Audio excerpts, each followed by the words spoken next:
Go. Now John Henry was a mighty man, yes sir.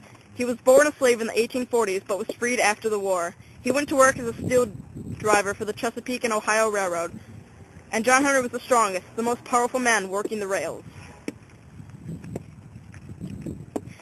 John Henry, he would spend his days drilling holes by hitting thick steel spikes into rocks with his faithful shaker crouching close to the hole, turning the drill after each mighty blow. There was no one who could match him, though many tried. Oh.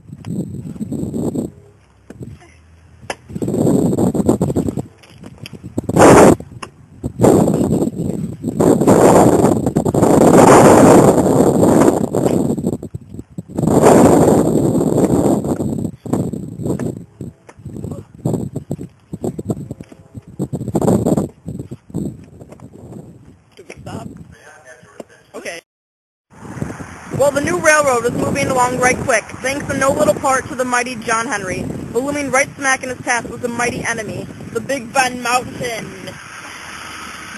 Yeah. Now the big bosses of the C&O Railroad decided that they couldn't go around the mile-and-a-quarter thick mountain. No, sir, the men of the C&O were going to go through it, drilling right into the heart of the mountain.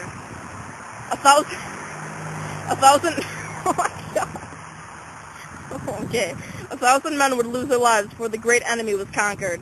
It took 3 long years, and before it was done, the ground outside the mountain was filled with makeshift sandy graves. The new tunnels were filled with smoke and dust. You couldn't see and could hardly breathe. But John Henry, he worked tirelessly, drilling with a 14-pound hammer and going 10 to 12 feet in one workday. No one else could match him.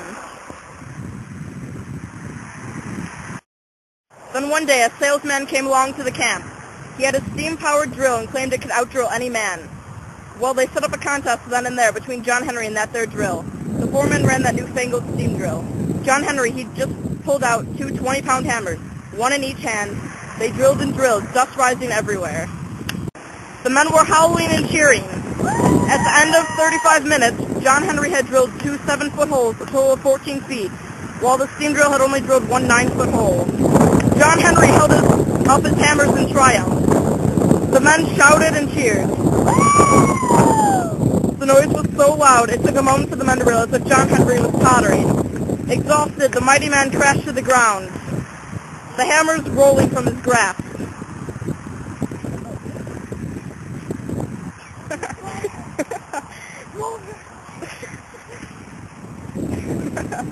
The crowd went silent as the 4 men rushed to his side.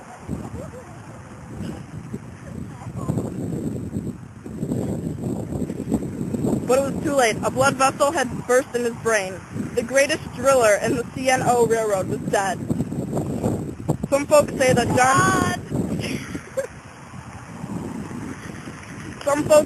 John Henry's likeness is carved right into the rock inside the Big Bend Tunnel.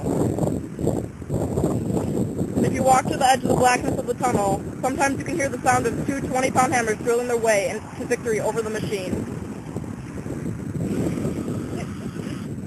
The end!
Train.